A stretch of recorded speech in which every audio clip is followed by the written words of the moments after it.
اور انکار پر عذاب الہی سے ڈرایا تو قوم کے سرداروں نے ان سے کہا، بھلا کیا کہا؟ کہنے لگے آپ تو ہم جیسے بشر ہیں، تو ہماری طرح ہی ہیں آپ، اور آپ کے پیروکار پسماندہ یعنی غریب لوگ ہیں اور کم عقل لوگ ہیں۔ ہماری رائے میں آپ کو معاذ اللہ ہم پر کوئی فضیلت حاصل نہیں، بلکہ معاذ اللہ ثم معاذ اللہ۔ کہنے لگے آپ تو جھوٹے ہیں، اللہ کے نبی کو کہہ رہے ہیں معاذ اللہ، استغفر اللہ۔ نوح علیہ السلام نے جواب دیا کہ میں اپنے رب کی جانب سے واضح دلیل رکھتا ہوں اور اس نے مجھے رحمت سے نوازا ہے، لیکن تم میرے مقام کو سمجھنے کی صلاحیت نہیں رکھتے، تم اتنی صلاحیت رکھتے نہیں ہو۔ اور پھر ارشاد فرمایا کہ میں تم سے دعوت حق کے صلے میں کسی اجر کا طلبگار نہیں ہوں، اور نہ ہی میں اہل ایمان کو اپنے پاس سے دھتکارنے والا ہوں، اور میں نے یہ دعویٰ بھی نہیں کیا کہ میرے پاس اللہ کے خزانے ہیں، اور نہ میں از خود غیب جاننے والا ہوں، اور نہ ہی میں یہ کہتا ہوں کہ میں فرشتہ ہوں، نہ میں یہ کہتا ہوں کہ جن لوگوں کو تم اپنی نظروں میں حقیر جانتے ہو اللہ انہیں خیر سے نہیں نوازے گا۔ فرمایا یہ ٹھیک ہے کہ اللہ بشروں میں سے رسول بناتا ہے، پر جسے بناتا ہے پھر اسے بڑی شانیں عطا فرماتا ہے۔ پہلے دن سے انسان کا یہ مسئلہ ہے، پہلے دن سے انسان کا یہ مسئلہ ہے کہ وہ کہتا ہے میں انسان سے ہدایت حاصل کروں، لیکن رب نے بھی قانون بنایا ہے کہ اللہ تبارک و تعالیٰ بندے پر ہی وحی فرماتا ہے، فرشتوں اور جنوں کو اللہ نے اس منصب کے لیے منتخب نہیں فرمایا۔ قوم نوح نے کہا کہ آپ نے ہم سے بہت بحث کی معاذ اللہ، بس جس عذاب سے آپ ہمیں ڈرا رہے ہیں وہ لے آئیے۔ تو نوح علیہ السلام نے کہا کہ اللہ چاہے گا تو تم پر عذاب بھی آ جائے گا۔ آیت نمبر 37 سے 47 میں بتایا کہ اللہ تعالیٰ کی طرف سے نوح علیہ السلام کو حکم ہوا کہ ہماری نگرانی میں اور ہماری وحی کے مطابق آپ کشتی بنائیے، اور ظالموں کے بارے میں ہم سے کوئی بات نہ کریں۔ حضرت نوح کی خواہش تھی کہ یا اللہ انہیں بھی معاف کر دے، فرمایا یہ ظالم ہے تو میرے نبی ان کے بارے میں مجھ سے کوئی بات نہ کریں، وہ ضرور غرق ہو جائیں گے۔ پھر وہ کشتی بنانے لگے، اور جب ان کی قوم کے سردار ان کے پاس سے گزرتے تو ان کا مذاق اڑاتے۔ یہ آپ کیا کر رہے ہیں؟ آج بھی وزیر مشیر بڑے بڑے لوگ اللہ ماشاءاللہ دینداروں کا مذاق اڑاتے نہیں؟ اڑاتے ہیں کہ نہیں اڑاتے مذاق؟ یہ کن کا طریقہ ہے؟ یہ تو قرآن مجید کہہ رہا ہے کہ حضرت نوح کی قوم جو کافر تھی ان کا طریقہ ہے اہل ایمان کا مذاق اڑانا۔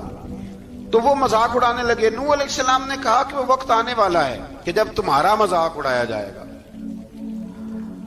اور تمہیں پتہ چل جائے گا کہ رسوا کن عذاب کس پر آئے گا۔ اللہ تعالیٰ نے فرمایا جب ہمارا حکم عذاب آ پہنچا اور تندور ابلنے لگا، تندور سے آگ نکلا کرتی ہے، پانی نہیں نکلا کرتا، اور نوح علیہ السلام کی قوم پر جب عذاب آیا تو پانی تندور سے نکلا، تندور سے اللہ نے پانی نکالا، جہاں سے پانی نکلا نہیں کرتا، تندور ابلنے لگا۔ اللہ اکبر۔ تو اللہ تبارک و تعالیٰ نے فرمایا تو ہم نے نوح علیہ السلام سے کہا کہ آپ خود اور اپنے گھر والوں کے ساتھ اس کشتی میں سوار ہو جائیں اور اہل ایمان کو بھی سوار کر لیں، اور ہر چیز کے جوڑے یعنی نر اور مادہ کو سوار کر لیں، اور ان کے ساتھ ایمان والے بہت کام تھے۔ حضرت نوح علیہ السلام دعائیں پڑھتے ہوئے سوار ہو گئے۔ پھر کیا ہوا؟ کشتی انہیں پہاڑوں جیسی موجوں میں لے جا رہی تھی کہ نوح علیہ السلام الگ کھڑے ہوئے اپنے بیٹے سے فرمانے لگے اے بیٹے ہمارے ساتھ کشتی میں سوار ہو جا اور کافروں کے ساتھ نہ رہو۔ اس نے یعنی نوح علیہ السلام کے بیٹے نے کہا کہ میں آپ کے ساتھ نہیں بیٹھوں گا، ابھی کوئی پہاڑ آئے گا تو میں پہاڑ کی پناہ لے لوں گا۔ اگر کسی نیک آدمی کا بیٹا کبھی غلط نکل آیا تو اس کا مطلب یہ نہیں کہ اس نے تربیت ٹھیک نہیں کی، ہاں یہ اعتراض چھوڑ دیں، اس لیے کہ نوح علیہ السلام کا بیٹا کافر ہو گیا۔ اور جب سیلاب نظر آیا تو اس سے کہا کہ آجا سوار ہو جا، تو کہنے لگا میں نہیں بیٹھوں گا، میں تو کسی پہاڑ کی پناہ لے لوں گا اور میں اس کے اندر چھپ جاؤں گا اور وہ پہاڑ مجھے پانی سے بچا لے گا۔ نوح علیہ السلام نے کہا آج اللہ کے حکم کے سوا کوئی بچانے والا نہیں ہے سوائے اس کے جس پر اللہ رحم فرمائے۔ پھر ان دونوں کے درمیان موج حائل ہو گئی، ایسے ایک موج اٹھی اور حضرت نوح کا بیٹا ڈوب گیا۔ اور جب حضرت نوح کا بیٹا ڈوبا اللہ کی طرف سے حکم ہوا اے زمین اپنا پانی نگل لے، اے آسمان تھم جا، پانی خوش ہو گیا، اللہ کا فیصلہ نافذ ہو گیا اور کشتی کوہ جودی پر ٹھہر گئی۔ نوح علیہ السلام نے اللہ سے التجا کی، کیا میرے پروردگار میرا بیٹا اور میرے اہل سے ہے، اور تیرا وعدہ سچا ہے کہ تم میرے اہل کو بچا لے گا۔ اللہ نے فرمایا نوح وہ آپ کے اہل میں سے ہے ہی نہیں، وہ آپ کے اہل میں سے ہے ہی نہیں۔ اہل میں سے وہ ہوگا جو آپ کے طریقے پہ چلے گا، جو طریقے پہ نہ چلے وہ نسل میں سے ہے ہی نہیں، وہ ختم ہو گئی بات۔ اللہ اکبر۔ اس کے اعمال ٹھیک نہیں، جس بات کی حقیقت کا آپ کو معلوم نہ ہو اس کے بارے میں سوال نہ کریں۔ تو نوح علیہ السلام نے اللہ تعالیٰ سے اپنی اس اجتہادی خطا پر مغفرت اور رحم کی دعا کی۔ پھر طوفان نوح تھم جانے کے بعد وہ سلامتی کے ساتھ اتر گئے۔ اجتہادی خطا میں نے ایک لفظ بولا ہے، یہ اجتہادی خطا کا مطلب یہ ہے کہ بعض اوقات انبیاء سے ایسی باتیں سرزد ہو جاتی ہیں کہ جو تعلیم امت کے لیے ضروری ہوتی ہیں، تاکہ لوگوں کو پتہ چل جائے کہ اللہ کی بارگاہ میں توبہ کیسے کرنی ہے۔ اگر وہ لوگ توبہ نہ کرتے تو ہمیں توبہ کے طریقے سمجھ میں، یعنی ان سے اجتہادی خطا ہو گئی، کہنے میں کرنے میں کوئی ایسی بات ہو گئی جو بظاہر اللہ تعالیٰ کی رضا والی، تو فوراً معافی مانگ لیتے تھے۔ لیکن اب امتی اٹھ کے کہے کہ نبی گناہ گار ہے معاذ اللہ۔ حضرت آدم نے دعا مانگی تھی نا، ربنا ظلمنا انفسنا، اے اللہ ہم نے اپنی جانوں پر ظلم کیا۔ انہوں نے کہا تھا تو اگر کوئی بندہ حضرت آدم کو ظالم کہے گا تو کافر ہو جائے گا، تو اگر وہ کہے کہ وہ تو خود کہہ رہے ہیں، ایک بندہ اڑ جاتا ہے کہتے تو خود کہہ رہے ربنا ظلمنا، تو خدا کے بندے وہ اللہ کے نبی ہیں، وہ رب سے کہہ رہے ہیں، وہ عاجزی کے طور پر کہہ رہے ہیں۔ کچھ لوگ اڑ جاتے کہتے خود حضور نے کہا ہے جی انا بشر مثلکم، میں تمہاری طرح کا بشر ہوں، خود نبی پاک نے کہا ہے۔ عجیب بیوقوف بندے ہو، نبی کریم تو کہہ سکتے ہیں پر امتی اٹھ کے نہیں کہہ سکتا۔ اس نے تو کہنا ہے وہ حبیب اللہ ہے، اس نے تو کہنا ہے وہ قیامت میں شفاعت کرنے والے ہیں، امتی نے تو کہنا ہے وہ سارے نبیوں کے سردار ہیں، وہ امام الانبیاء ہیں۔ امتی وہ لفظ ادا کرے گا جو اس کے بنتے ہیں۔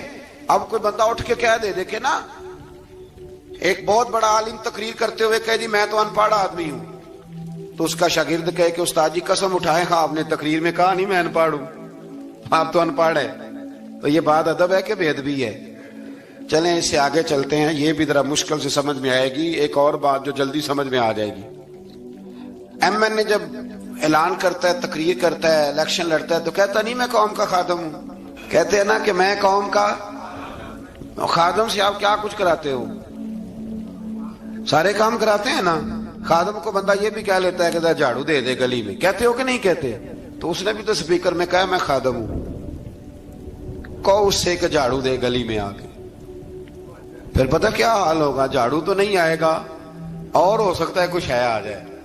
تو اس لیے اب کوئی بندہ کہ جی انہوں نے خود کہا ہے، تو ایک کچھ پوری جماعت ہے لوگوں کی جو بات کو سمجھتی نہیں، کہتے ہیں خود کہا ہے میں بشر ہوں، انہوں نے خود کہا ہے میں غیب نہیں جانتا، انہوں نے خود کہا ہے میرے پاس خزانہ کوئی نہیں، انہوں نے خود کہا ہے میرے پاس کوئی شے نہیں۔ تو اس لیے آپ سمجھیں کسی کے لفظوں پر اگر آپ گرا لگا کے بیٹھیں گے تو پھر اس سے بے ادبی ہوگی۔ تو نوح علیہ السلام نے اللہ سے اپنی اجتہادی خطا کی معافی مانگی۔ اب حضرت نوح کو کوئی خطا کار کہے گا تو بہت بڑا مجرم بن جائے گا، اس لیے کہ وہ اللہ کے نبی ہیں۔ آیت نمبر 50 میں قوم عاد کا ذکر ہے اور ان کی طرف دعوت توحید دینے کے لیے اللہ تعالیٰ نے حضرت ہود علیہ السلام کو بھیجا۔ ہود علیہ السلام نے قوم سے کہا کہ میں تم سے کسی چیز کا اجر طلب نہیں کروں گا، میرا اجر میرے اللہ کی بارگاہ میں ہے، بس تم اپنے رب سے بخشش مانگو، پھر اس کی بارگاہ میں توبہ کرو، اللہ تعالیٰ تم پر موسلا دار بارش برسائے گا اور تمہاری قوت میں اضافہ فرمائے گا۔ قوم عاد نے دعوت حق کو رد کیا اور ایمان نہ لائے، بلکہ ہود علیہ السلام پر طنز کیا۔ وہ کہنے لگے کہ ہمارے تو معبودوں نے، ہمارے بتوں نے معاذ اللہ آپ کو پاگل بنا دیا ہے، آپ کو مجنون بنا دیا ہے۔ الٹا حضرت ہود کو کہنے لگے اس لیے آپ ایسی باتیں کرتے ہیں۔ ہود علیہ السلام نے کہا میں اللہ کو گواہ بناتا ہوں اور تم بھی گواہ رہنا کہ میں تمہارے شرک سے بری ہوں اور میں اللہ پر توکل کرتا ہوں اور میں نے رسالت کا حق ادا کر دیا ہے۔ آیت نمبر 58 میں اللہ تعالیٰ نے فرمایا جب ہمارے عذاب کا وقت آ گیا تو ہم نے اپنی رحمت سے ہود اور ان کے ساتھ مومنوں کو نجات عطا کی۔ قوم عاد نے اللہ کی نشانیاں اور رسولوں کو جھٹلایا اور دنیا اور آخرت میں لعنت کے حقدار ہوئے۔ آیت نمبر 61 میں پھر سے حضرت صالح علیہ السلام اور ان کی قوم سمود کے حالات کو بیان کیا گیا. حضرت صالح نے کہا ہے میری قوم اللہ وحدہ لا شریک کی عبادت کرو، اس سے بخشش طلب کرو، اس کی بارگاہ میں توبہ کرو، اس نے تمہیں زمین سے پیدا کیا ہے، اس پر آباد کیا ہے. جواب دیا ہے صالح ہمارے آباء و اجداد کے معبودوں کی عبادت کو روکنے سے پہلے ہمیں آپ سے بڑی امیدیں تھی، اور اب آپ ہمیں روکنے لگ گئے ہیں باپ دادا کے دین سے، لیکن اب ہمیں آپ کی دعوت کے بارے میں شکوک ہیں. صالح علیہ السلام نے اپنی قوم سے کہا کہ یہ اللہ کی اونٹنی ہے اور یہ تمہارے لیے نشانی ہے، اسے چرنے کے لیے آزاد چھوڑ دو اور اسے تکلیف نہ دینا. اللہ اکبر، ورنہ تمہیں عذاب پہنچے گا. انہوں نے اونٹنی کی کونچیں کاٹ ڈالی. صالح علیہ السلام نے کہا تم صرف 3 دن اپنے گھروں میں مزے اٹھا لو، 3 دن، پھر اللہ کا یقینی عذاب آئے گا. پھر ایک چنگاڑ نے ان کو آ دبوچا، وہ اپنے گھروں میں گھٹنوں کے بل اوندے پڑے رہ گئے. صرف صالح علیہ السلام ان کے ساتھ اہل ایمان اس عذاب سے بچے. یہ 3 قوموں کا ذکر ہو گیا، نوح علیہ السلام کی قوم کا بھی، ہود علیہ السلام کی قوم کا بھی، اور حضرت صالح علیہ. آگے اللہ تبارک و تعالیٰ نے آیت نمبر 69 میں اس بات کا بیان فرمایا کہ حضرت ابراہیم علیہ السلام کے پاس فرشتے بشری شکل میں آئے، انسانی شکل. انہوں نے اجنبی مہمانوں کے لیے بچڑے کا بھونا ہوا گوشت تیار کرایا. آپ یقین کریں کچھ باتیں لوگ ایسی بیان کرتے ہیں کہ جن کو نہ سن کے بندے کا دل کرتا ہے کہ اس بندے کو بتائیں کہ یار یہاں تو دین سارا پڑھ. ایک صاحب مجھے کہنے لگے جی میں ایک پیر صاحب کے پاس گیا تھا تو بڑی مرغن غذائیں تھی، انہوں نے میری بڑی خدمت کی پر مجھے نہیں اچھا لگا، پیروں کو چاہیے سادی روٹی رکھیں. میں کہ تو پیراں واسطے لسٹ بنا خواہ انہوں نے کس طرح نہ ہونا چاہیے. یہ بہت بڑی مصیبت ہے. اگر آپ سادہ کھانا کھلا دیں تب بھی اعتراض ہے، اچھا کھلا دیں کہنے رولا ہے کوئی پیر چوکھے مالدار، دونوں طرف سے مسئلہ. تو کہنے لگا جی نہیں پیروں کا کیا کام ہے، وہ کڑائیاں اور وہ سارے. تو پھر میں نے انہیں کہا کہ آپ اس طرح کریں، گھر جا کے نا تو 12ویں سپارے کی تلاوت کریں. حضرت ابراہیم نے اپنے مہمانوں کے لیے بھونا ہوا کھانا تیار فرمایا تھا. تو آپ کیا کہیں گے کہ حضرت ابراہیم درویش نہیں تھے؟ عجیب بات ہے بھائی، آپ ہر بات میں اڑ جاتے ہیں. دین ہم نے وہ لینا ہے جو اللہ کا قرآن ہمیں دیتا ہے اور رسول اللہ کی حدیث ہمیں دیتی ہے. جب انہوں نے دیکھا کہ مہمان کھانے کی طرف ہاتھ نہیں بڑھا رہے تو ان کو ڈر محسوس ہوا. حضرت ابراہیم کو فرشتوں نے کہا کہ ہمیں قوم لوط علیہ السلام کے عذاب کے لیے بھیجا گیا ہے. حضرت ابراہیم کی بیوی کھڑی تھی، اس پر وہ مسکرائیں تو فرشتوں نے اللہ کی طرف سے انہیں حضرت اسحاق علیہ السلام اور اس کے بعد حضرت یعقوب علیہ السلام کی بشارت عطا. اسحاق علیہ السلام حضرت ابراہیم کے بیٹے ہیں اور یعقوب علیہ السلام پوتے ہیں، اور یعقوب علیہ السلام کے بیٹے یوسف علیہ السلام. ہاں اللہ اگر چاہے تو 7 نسلوں میں نبوت رکھ دیتا ہے اگر اس کی منشا ہو. تو حضرت یعقوب کی بشارت دی. انہوں نے حیرت سے کہا کہ ہم دونوں میاں بیوی تو بوڑھے ہیں، اس عمر میں اولاد کیسے ہوگی؟ تو فرشتوں نے جواب دیا اے ابراہیم کے گھر والو، تم پر اللہ کی رحمتیں اور برکتیں ہوں. اللہ کی قدرت پر تمہیں کیوں تعجب ہے؟ اللہ فرماتا ہے کہ بیٹے کی بشارت سن کر ابراہیم کا خوف دور ہو گیا اور پھر وہ قوم لوط کے بارے میں گفتگو کرنے لگے. ابراہیم بہت بردبار، اللہ سے آہوزاری کرنے والے اور اس کی طرف رجوع کرنے والے تھے. اللہ تعالیٰ نے حضرت ابراہیم علیہ السلام کو فرمایا اے ابراہیم اس گزارش سے آپ گریزاں رہیں، اس کا یقینی فیصلہ ہو چکا ہے اور ان پر نہ ٹلنے والا عذاب نازل ہو کے رہے گا. وہ کیا گناہ کرتے تھے لوط علیہ السلام کی قوم میں نے بتایا تھا، مرد مردوں سے بدفعلی کرتے. تو حضرت ابراہیم نے بھی عرض کی، بار بار گزارش کی، بحث کی کہ اللہ مہربانی فرما ان کا عذاب. آپ دیکھیں نبیوں کے حوصلے کتنے بڑے ہیں. قومیں تنگ کرتی ہیں اور طرح طرح کی باتیں کرتی ہیں اور پیغمبر پھر بھی کہتے ہیں یا اللہ مہربانی فرما، اے اللہ ان سے عذاب. آیت نمبر 77 میں حضرت لوط علیہ السلام کی قوم کی بدعمالیوں اور لوط علیہ السلام کے اپنی قوم کو بدعمالیوں کے باعث فرشتوں کی آمد، قوم کے بدعمال لوگوں کے دوڑ کر آنے اور حضرت لوط کو ان کے سمجھانے اور ان کے انکار پر مضطرب ہونے کا ذکر ہے، جس پر فرشتوں نے حضرت لوط کو تسلی دی کہ آپ فکر نہ کریں، ہم آپ کے رب کے فرشتے ہیں، یہ آپ اور ہم تک نہیں پہنچ سکیں گے آپ رات کے آخری حصے میں قوم کی طرف توجہ کیے بغیر ہجرت فرما لیں، اس لیے کہ صبح کے وقت ان پر عذاب آئے گا۔ جب اللہ کا عذاب آیا تو اس نے بستی کے اوپر کے حصے کو نیچے کر دیا اور قوم لوط کے اوپر اللہ کی طرف سے لگاتار نشان زدہ پتھر برسائے گئے، لگاتار پتھر آئے۔ آیت نمبر 84 میں اللہ تعالیٰ نے حضرت شعیب علیہ السلام اور ان کی قوم کا ذکر فرمایا ہے اور ان کے جرائم کو بیان کیا گیا ہے۔ وہ ناپ تول میں کمی کرتے تھے، دوسروں کو چیزیں کم تول کر دیتے تھے۔ اللہ تعالیٰ نے ان سے فرمایا کہ فساد فی الارض سے باز آؤ اور اپنے سے پہلے سرکش امتوں کا انجام دیکھ لو۔ جب حضرت شعیب کی نصیحتوں کا ان پر اثر نہ ہوا تو پھر اللہ تعالیٰ نے انہیں بھی عذاب سے ہلاک کر دیا۔ آیت نمبر 94 میں فرمایا کہ جب ہمارا عذاب آیا تو ہم نے اپنی رحمت سے حضرت شعیب اور ان پر ایمان لانے والوں کو بچا لیا، اور ظالموں کو ایک زبردست چنگاڑ نے پکڑ لیا تو صبح وہ اپنے گھروں میں اوندا منہ پڑے تھے، گویا وہ کبھی وہاں آباد تھے ہی نہیں۔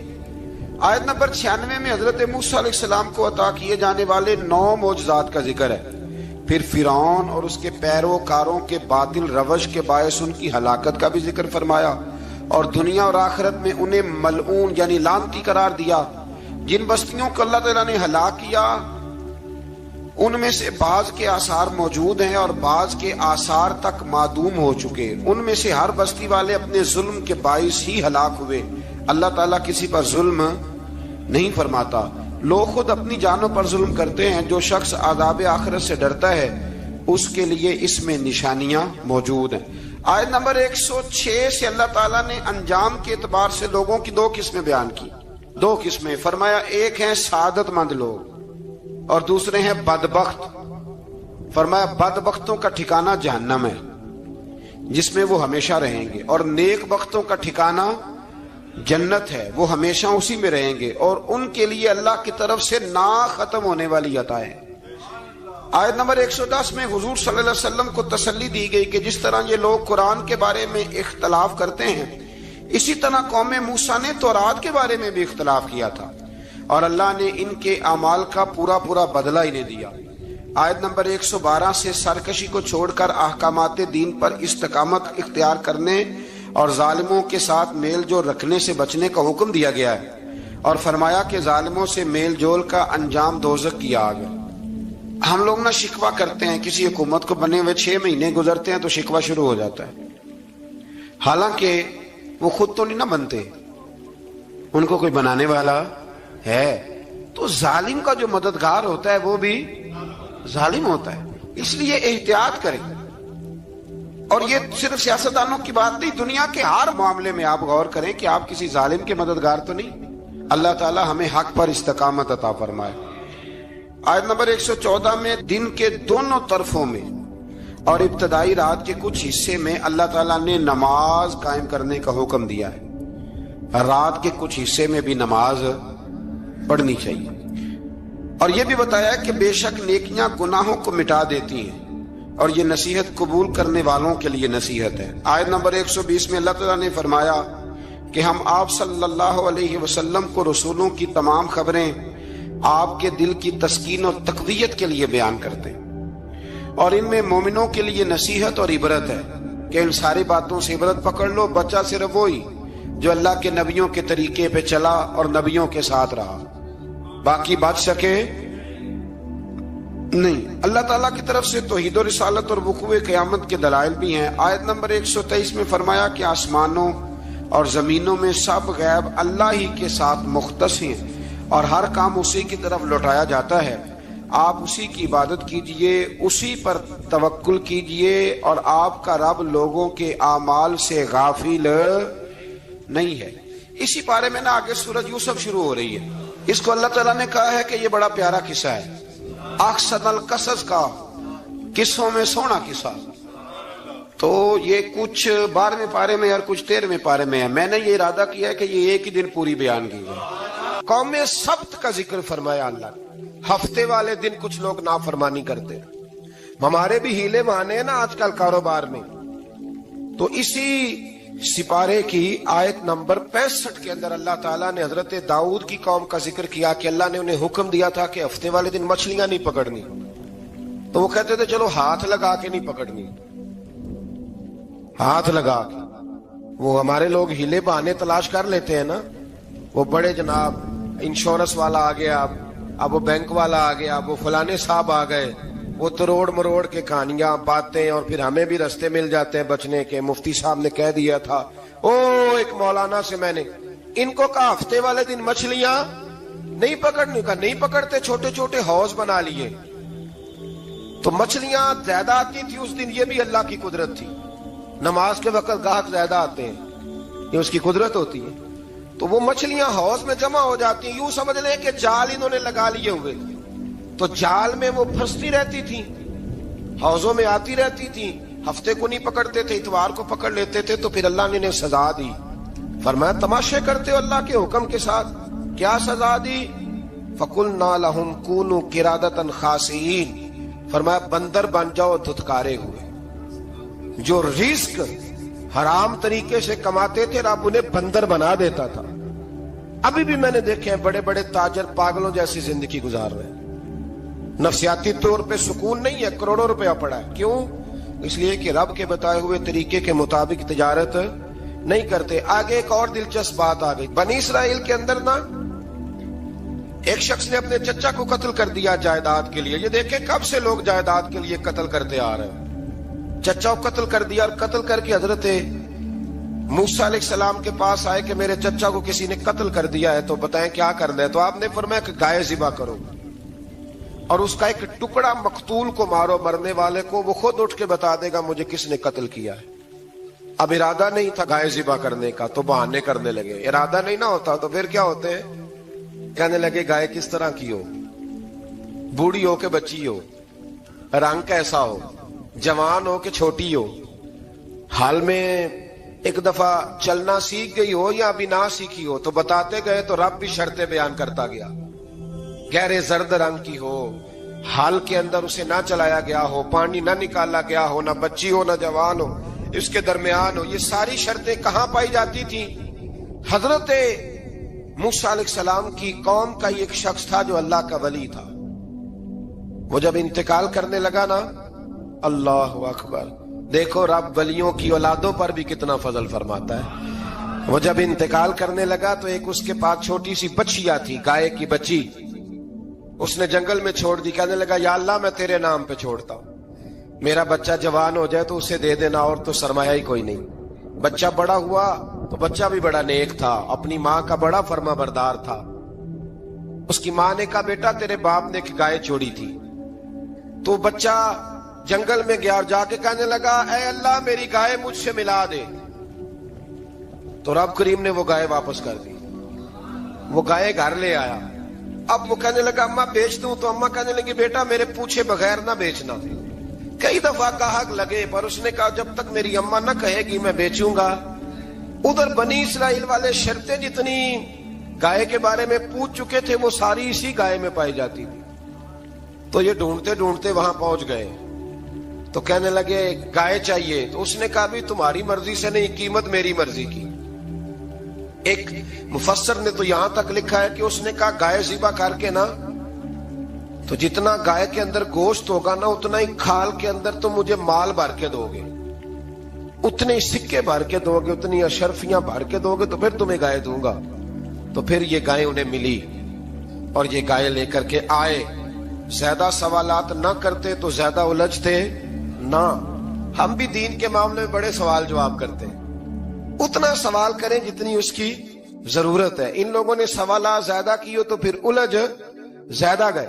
تو میرے بھائی اس کا ذکر بھی اللہ تبارک و تعالیٰ نے پہلے پارے کے اندر بیان فرمایا۔ پھر اللہ کریم نے فرمایا کہ کچھ ایسے لوگ بھی ہیں یہودیوں میں سے جن کا دعویٰ ہو گیا ہے کہ ہم اللہ کے بڑے پیارے ہیں۔ فرمایا یہ صرف ان کے منہ کی باتیں ہیں، یہ تو قیامت میں پتہ چلے گا نا کہ اللہ کا پیار کس کے ساتھ زیادہ ہے۔ اور پھر یہ بھی یہودیوں نے دعویٰ کیا ہے، اسی پارے میں اللہ فرماتے ہیں کہ ان کا دعویٰ ہے کہ ہم اللہ کے بڑے پیارے ہیں، جنت میں ہم ہی جائیں گے۔ تو اللہ فرماتا ہے پھر مرنے کی دعا تو کرو، جنت میں تو مر کے جانا ہے نا۔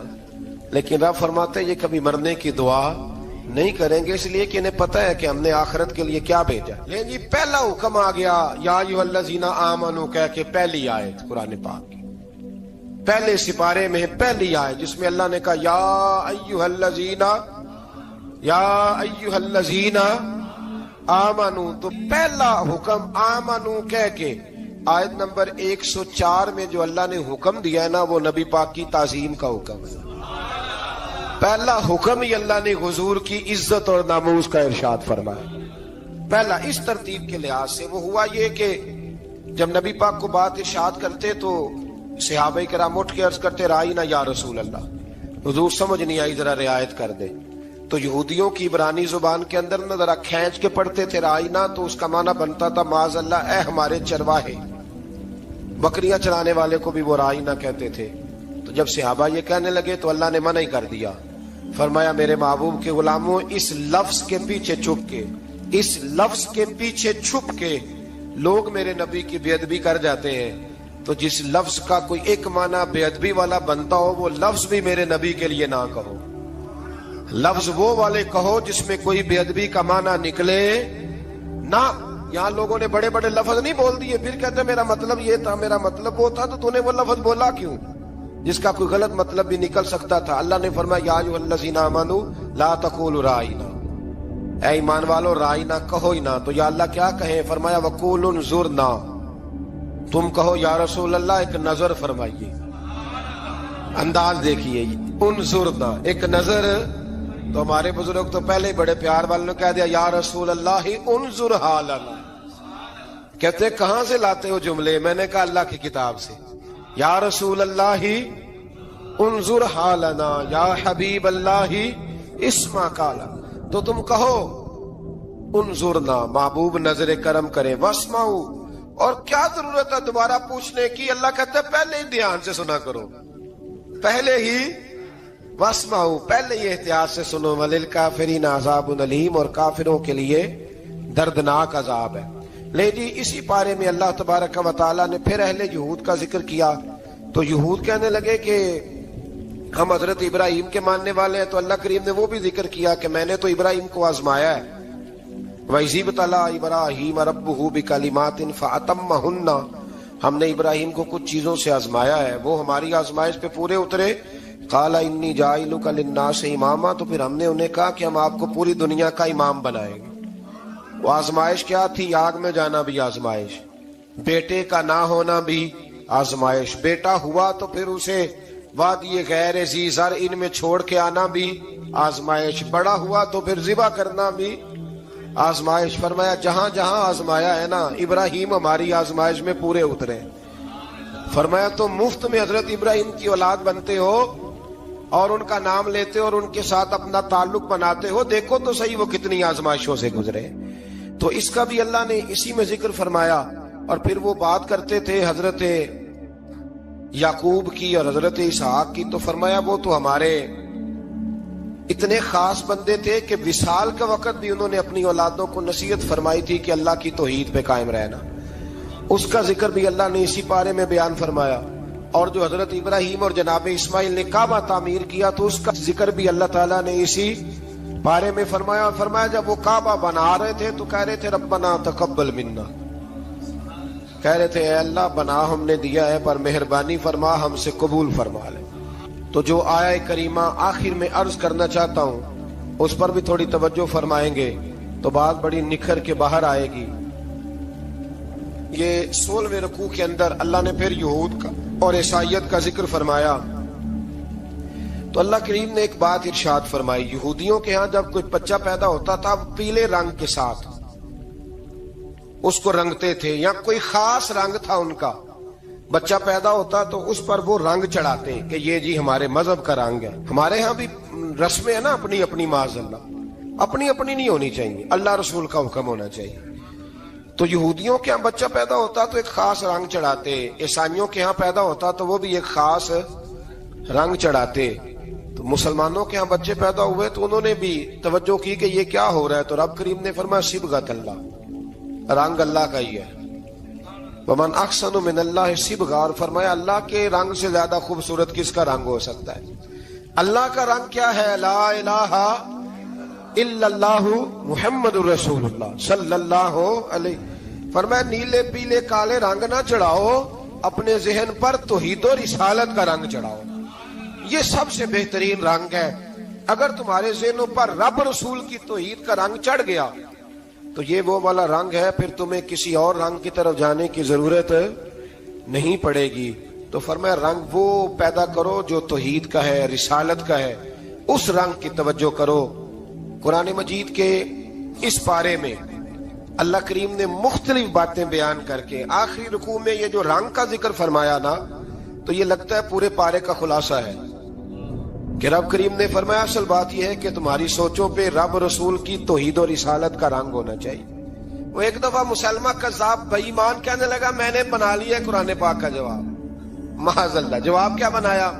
وہ سورت ہے نا القاریہ تم القاریہ وما ادراک ما القاریہ, کھڑکھڑانے والی. کیا ہے کھڑکھڑانے والی؟ تمہیں کیا پتا کیا ہے کھڑکھڑی؟ قیامت کا ذکر ہے.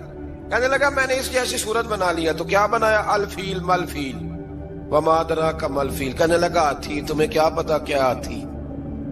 تم کیا جانو کیا ہاتھی؟ تو پاس جو اس کے اپنے بیٹھے تھے نا چیلے, وہ کہنے لگے چپ کر جا, سارے زمانے کو پتا ہاتھی کیا ہوتا ہے.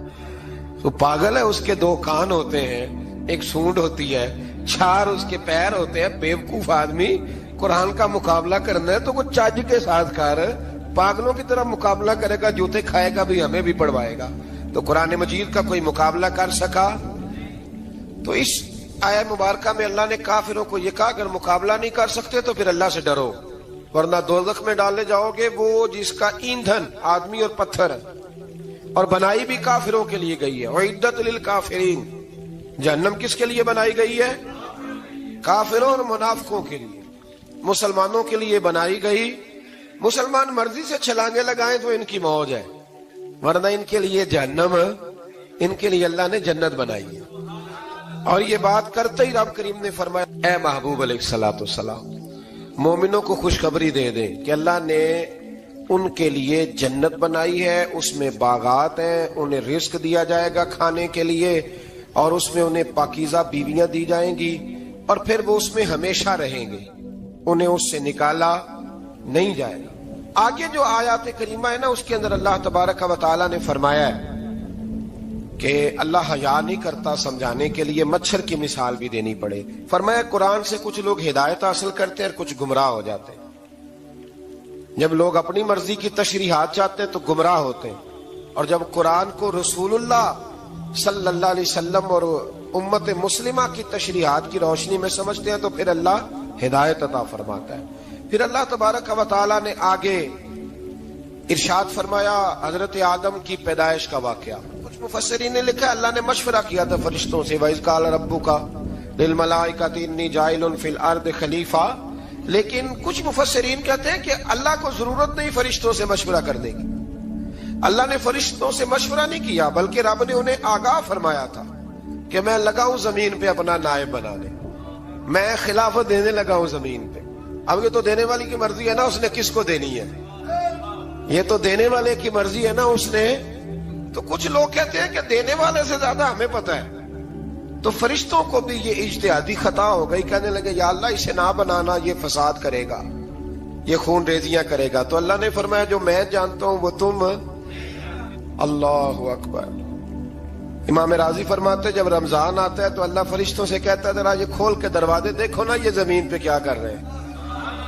تم تو کہتے تھے فساد کریں گے اور یہ سارے تراویحیں پڑھ رہے ہیں. تم تو گویا کہتے تھے فساد کریں گے اور یہ تو دیکھو گویا رمضان کے روزے رکھ رہے ہیں, یہ تو میری یاد میں نکلے ہوئے ہیں. تم کچھ کہتے تھے اور دیکھو میں نے تمہیں کہا تھا نا جو میں جانتا ہوں وہ تم.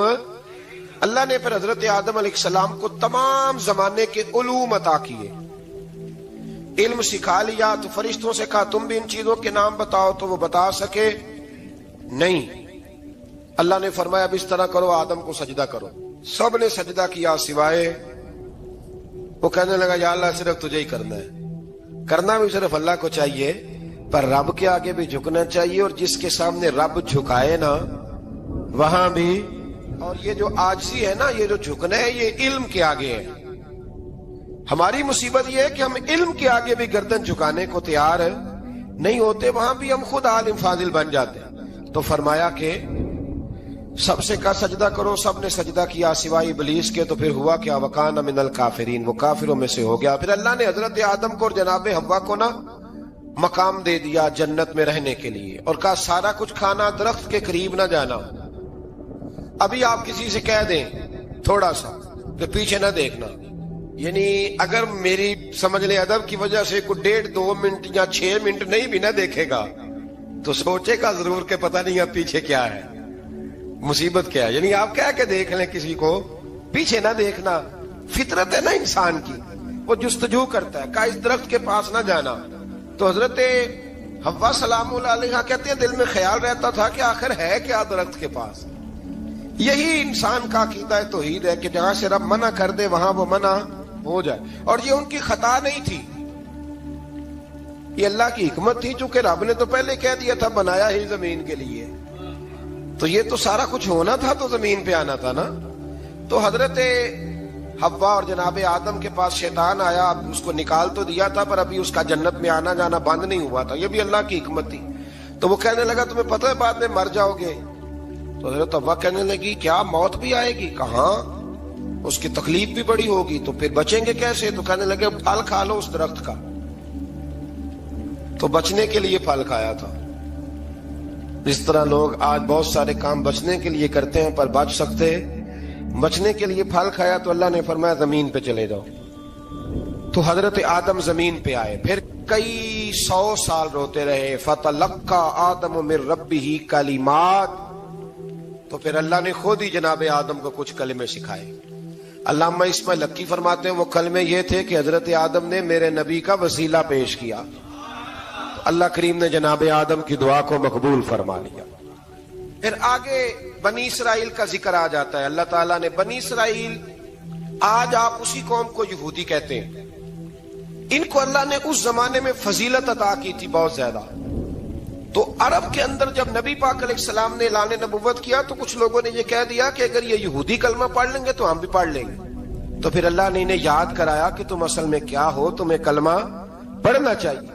تو اہل یہود کا تذکرہ کرتے کرتے رب کریم نے ایک بات یہ بھی ارشاد فرمائی کہ تم لوگوں کو تو کہتے رہے ہو کہ وہ نبی آنے والے ہیں، وہ نبی آنے والے ہیں، اور جب آ گئے ہیں تو ماننے کو تیار نہیں ہو۔ تو فرمایا تأمرون الناس بالبر وتنسون انفسکم وانتم تتلون الکتاب، لوگوں کو بھلائی کا حکم دیتے ہو اور اپنے آپ کو بھول جاتے ہو، افلا تعقلون، تمہیں عقل نہیں؟ پھر اللہ نے انہیں یہ بھی یاد کرایا کہ یاد کرو وہ زمانہ کہ جب فرعون نے خواب دیکھ لیا تھا کہ کوئی بچہ اس کی سلطنت کو تباہ کرے گا، تو پھر اس نے تمہارے بچوں کو ذبح کرانا شروع کیا اور تمہاری بیٹیوں کو چھوڑتا تھا۔ فرمایا یہ بھی تو تم نے دیکھا، میں نے تمہیں پھر تم سے کہا جہاد کرو قوم عمالقہ کے خلاف، تو مقام طیہ میں جا کے یہ لوگ کہنے لگے ہم سے جہاد نہیں ہوتا۔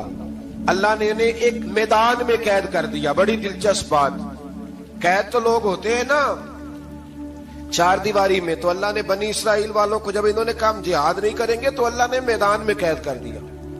میدان میں، یہ یاد رکھیں، جب انسان اللہ کی نافرمانی کرتا ہے تو اسے ایسی قید ملتی ہے جس کا اس نے تصور بھی نہیں کیا ہوتا۔ ایک میدان ہے مقام طیہ، قید ہو گئے، سارا دن سفر کرتے تھے، سارا دن، تو رات کو تھک کے سوتے تھے، صبح اٹھتے تھے نا جب، تو وہیں ہوتے تھے جہاں کل صبح چلے تھے۔ تو رب جب کسی کو قیدی بناتا ہے تو اسے زنجیروں کی، سلاخوں کی ضرورت ہے۔ دعا فرمائے اللہ تبارک و تعالی غموں سے نجات عطا فرمائے، یہ دعا فرمائے، ایسی قید دیتا ہے کہ جس سے پھر چھٹکارا ہو سکتا۔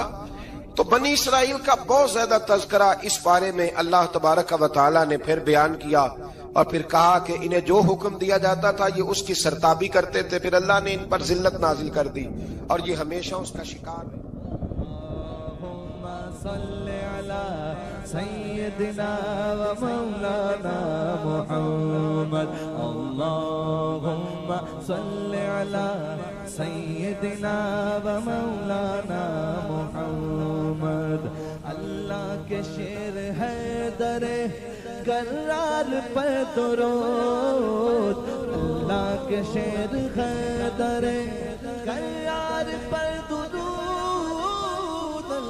کے شیر غدر کرار پر درود، حضرت حسن حسین کے کردار پر درود اللہم صلی علی سیدنا و مولانا محمد وعلی سیدنا علی و سیدتنا فاطمہ و سیدتنا زینب و سیدنا حسن و سیدنا حسین وعلی آلہ و صحبہ و بارک وسلم زینب کی بارگاہ میں زینب کی بارگاہ میں زینب کی بارگاہ میں زینب کی بارگاہ میں سلام نیاز ہے زینب کی بارگاہ میں سلام نیاز ہے جو مرتضیٰ کی لاڈلی زہرا کا ناز ہے اللہم صلی علی سیدنا و مولانا محمد وعلی سیدنا علی و سیدتنا فاطمہ و سیدتنا زینب و سیدنا حسن و سیدنا حسین